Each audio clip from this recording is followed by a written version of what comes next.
This is Andi for Boxing Social in association with Pursue Fitness, and as always, I'm delighted to be joined by the WBA World Super Middleweight Champion, the Ring Magazine World Champion, and the #1 super middleweight in the world. It's a mouthful, Callum, I've got there in the end, but Callum Smith. Callum, how are you keeping? Yeah, good, not bad, mate. Yourself? I'm very, very good, thank you. And as always, I appreciate you giving up your time to allow me to come down and interview yourself and the rest of the camp.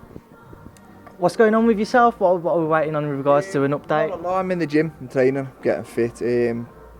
Expecting something to be sorted pretty soon. I'm here in the end of September, hopefully Liverpool, and that's what I'm aiming towards. If it's changed, then it's something else. Then I'll be ready for it. But I want to stay active. I said I know I boxed in June, and I want to fight September, December if possible. I want to keep busy, and I'm staying in the gym, and I feel I'm still improving, which is the main thing.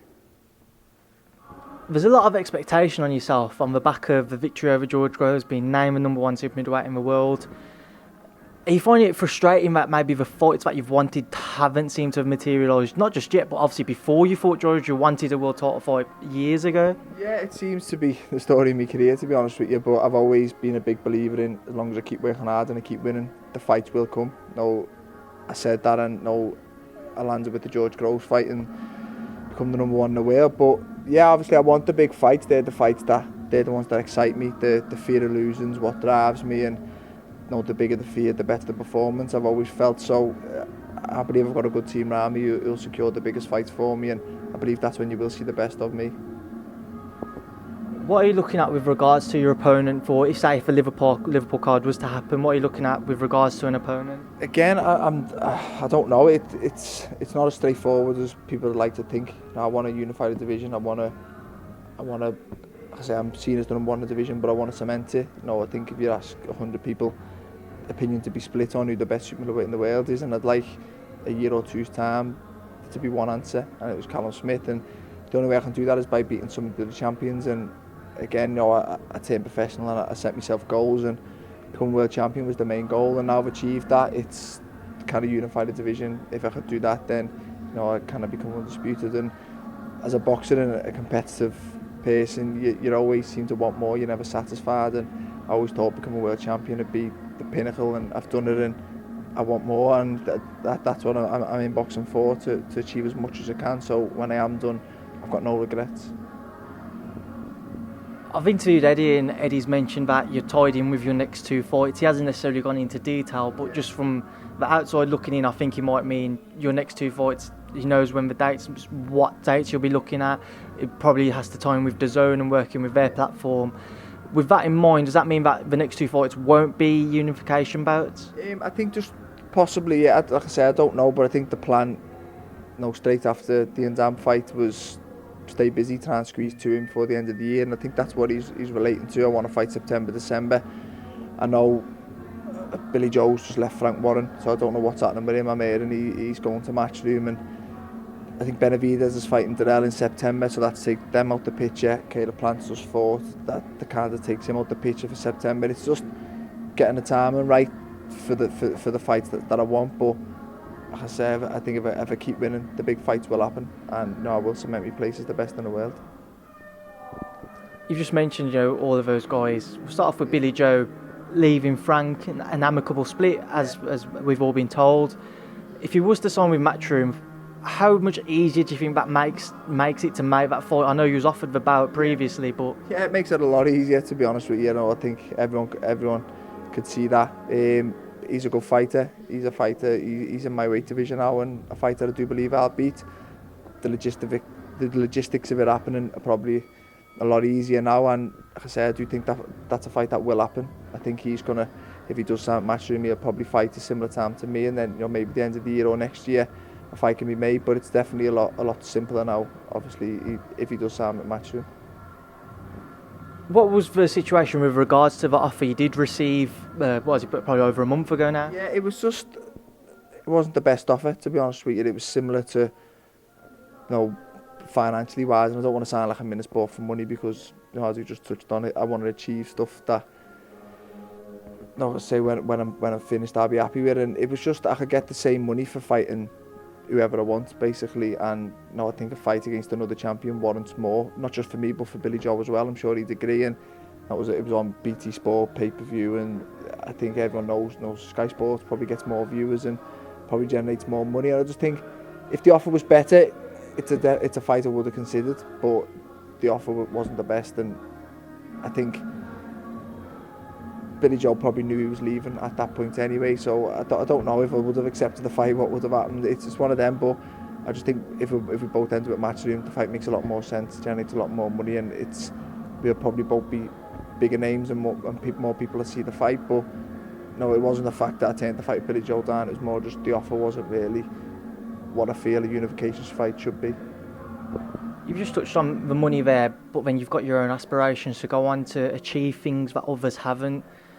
How difficult can it be to try and find the balance to give the fans what they want, but then you within your own right, and 100% I agree with what you're saying, you should earn what you feel that you deserve, especially when you consider that we are seeing people most recently have passed away from injuries in the boxing ring? Yeah, exactly. It's a tough sport, and it's cheesy and whatever as it sounds. We do put our life on the line when we step in the ring, and if I was to fight someone and it's a big fight and it generates so much money, the money's going somewhere, so why not get as much as you can for the fighters? And if that's not being greedy, that's just why should someone else make all the money when if the money's there, the fighters should get the bulk of it. And I know I've made good money so far in my career, I plan on making more, but it's more the achievements what motivate me. It's the not become a world champion, become a unified world champion, and that's what pushes me that little bit more. But just because it's the achievements I'm after doesn't mean I'm just going to take less money for the sake of it and let someone else take more of the money. So it is a business, that's the reality of it. But no, I like to think I'm still enjoying it, to the fact that it's still a hobby for me what I took up as a little kid. I still enjoy boxing, I still want to be the best. And just to touch on Billy Joe, you mentioned that as far as you're aware, he might be signing with Matchroom. What's Eddie said to you? Nothing really. Like I say, I haven't really seen him, to be honest with you. He comes to the gym once every so often, and we'll sit down and speak. And I think I'm due to speak this week, obviously regarding my next fight. But I know a lot of rumours he is going to Matchroom. If he does, then like I say, it's another good addition, and it makes a fight with me and him a little bit more closer. And then just touch on the other two world champions you mentioned briefly. Benavidez were fighting out against Durrell, and then Caleb Plant. With regards to the super middleweight world champions, who do you think is actually the toughest fight out there for you? I don't know. I think they're both very different, and Caleb Plant's probably a bit more a complete fighter. He can box, he can move, he can punch a little bit. He's a bit more skilled, but Benavidez is spiteful. He's big for the weight, he can punch, and I think he's 22. He's only getting better and better, and I think in the long run, Benavidez is probably the tougher fight.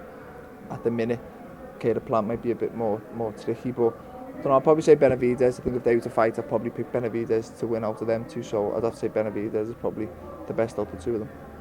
What about if you threw Billy Joe into the mix? Yeah, again, I think Billy Joe probably similar to Plant. He's got good skills, good movement. He's a slick fighter, talented fighter. Not the biggest puncher at super middle, but got skills, and again, a good fighter. It's a good division. There's no massive star names in boxing, but I think Benavidez beats Durrell. I can't class him as a world champion. I think the four champions are all unbeaten, so I think it just makes for some great fights between ourselves. What did you make of Billy Joe's fight against Shafat Isufi? Listen, Billy Joe boxed well. I thought the opponent was pretty poor, to be honest with you. That's no disrespect to his opponent, but I just think for a vacant world title, I don't know how he ended up ranked number one with the WBO, to be honest with you. But no, Billy Joe's got to beat who's in front of him. He stepped up a weight division and he's won another world title, so fair play to him. I just thought the opponent was poor, to be honest with you. Ben Davis and his trainer, Frank Warren, when he was promoting him, both of them mentioned they could see his long-term future back down at, well, not necessarily long-term, but we could see his future back down at middleweight. With that in mind, does that maybe put a bit more of a time limit on yourself and him to try and make a fight? Because a lot of people always mention your weight and how long you could stay at 168. Yeah, possibly. I think that a lot depends on him. I believe he's a better middleweight than super middle. I think he's more suited to middle, and as good as his ability is, his size, he's not big enough for super middle, in my opinion. But again, he might feel better super middle. He might want to stay here, and according to Frank Warren, I've probably only got one more fight left to super middle and then I'm moving up. But I still feel I've got.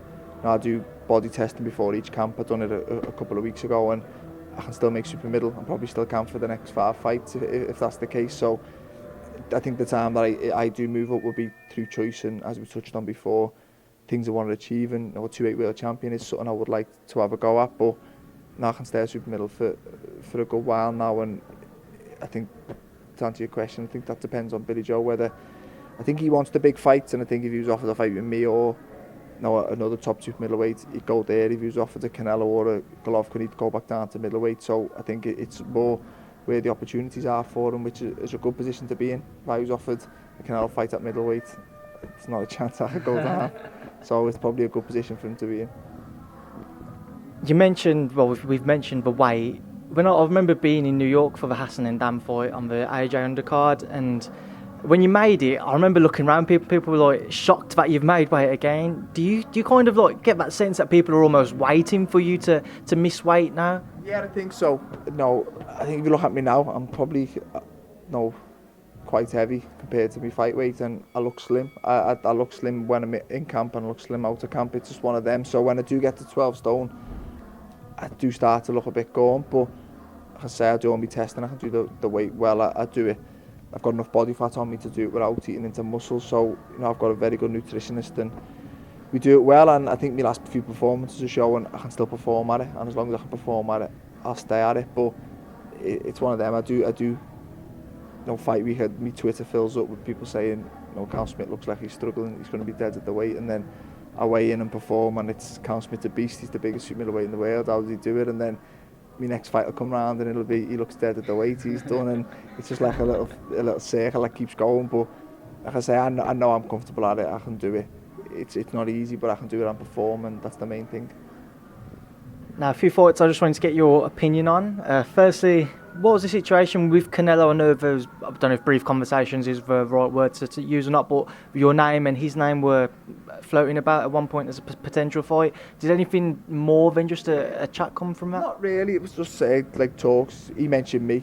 Weirdly enough, I wasn't chasing him, and I said at the time, I'm not going to spend a career chasing a fight that might never happen.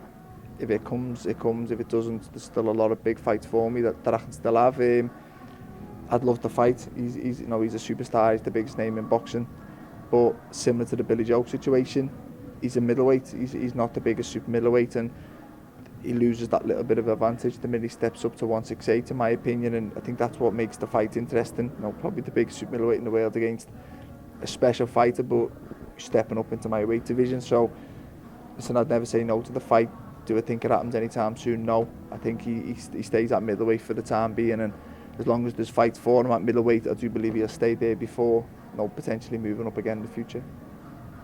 You've mentioned previously a desire to fight at Anfield. Do you think it will take the name of like a Canelo, an Andre Ward, if he was to return, as unlikely as it seems? I know his name has been bandied about with yourself again. Yeah.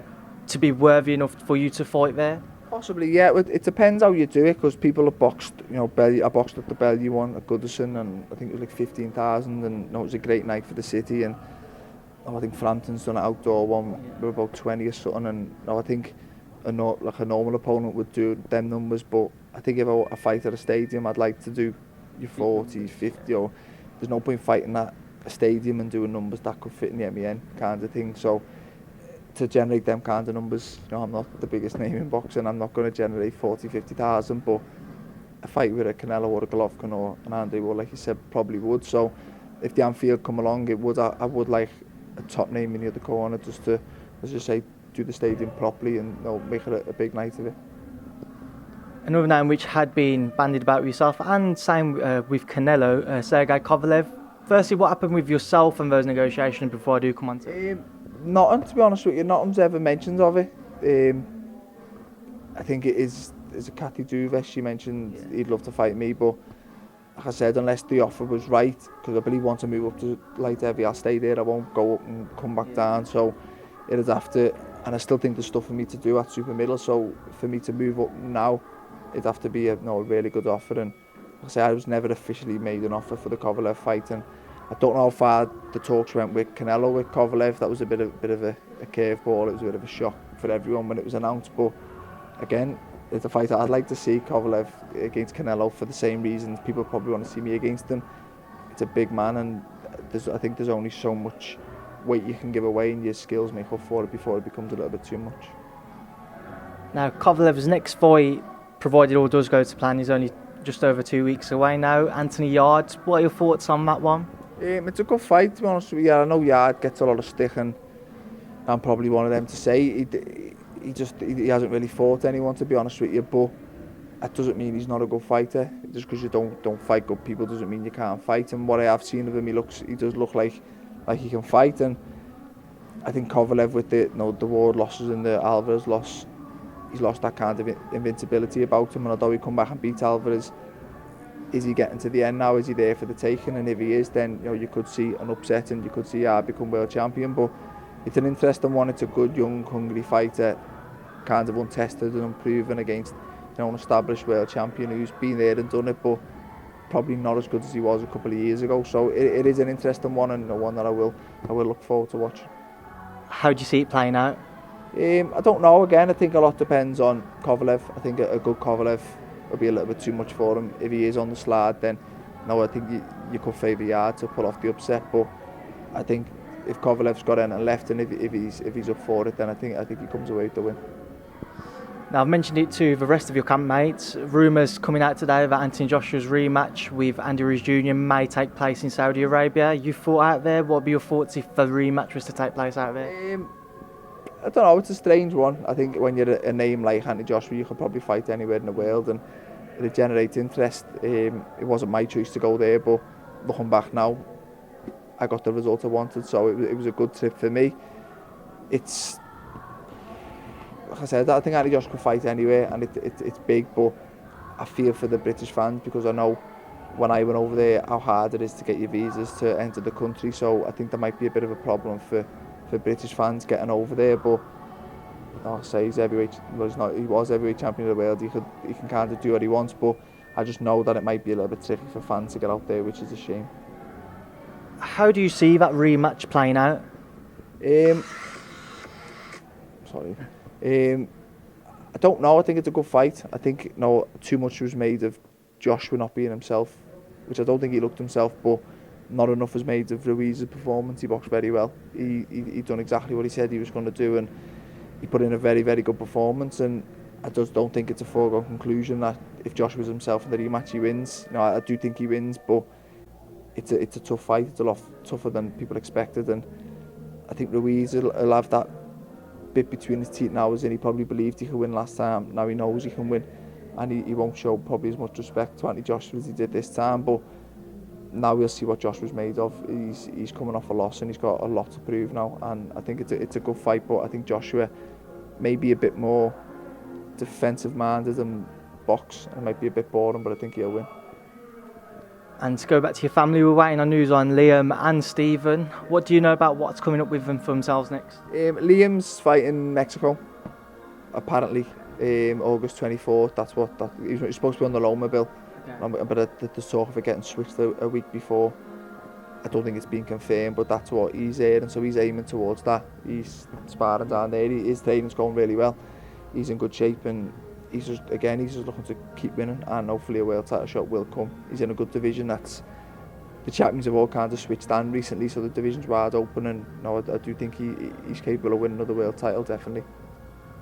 And what about Stephen? I know that Stephen's obviously had a couple of fights since he's come back from his ear injury. What's his plans? Yeah, he had a long time out. It was 17 months or something. He come back. He had a couple of 6-rounders to get back into the swing of things, to go into a bigger fight. And in the second 6-rounder, he hurt his hand a little bit. So he had a few weeks off, and he's back in the gym now, and he's looking to get back out probably September and just keep building, keep winning. I think he realised with the layoff he wasn't quite done just yet, and he wants to give it another go. And he's been looking good. The two little comeback fights he had, he improved in the two of them, and he's looking to put himself back in the mix.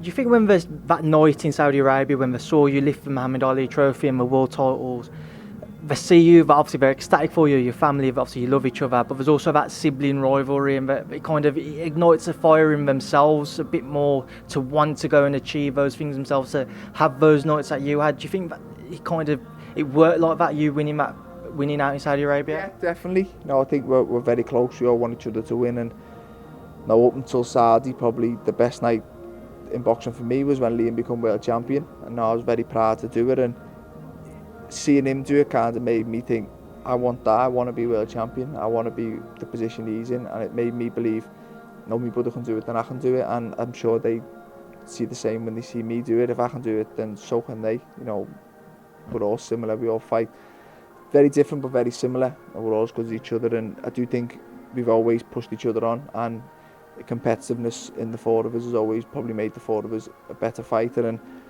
I say it now, I wouldn't be anywhere near the position I'm in now if it wasn't for them three. I learned so much off them from when I was 9 years old till now, and no, I've got a lot to thank them for. And finally, how's fatherhood treating you? Yeah, it's good. It's good. It's very good. It gets better and better. Oh, she's a little belter, and I'm enjoying it. It's tough. It's tiring. It's hard work. You know, I take my hat off to my missus, but no, it is good. I'm enjoying it. Well, Callum Smith, it's always a pleasure to catch up with you. Once again, I could sit here and talk to you all day, but I'm sure that you'd rather get back to your daughter and your missus when speaking to me. So thanks for speaking to myself and Boxing Social. No worries, mate. Good to see you. Cheers, Callum. Nice one. Thank you.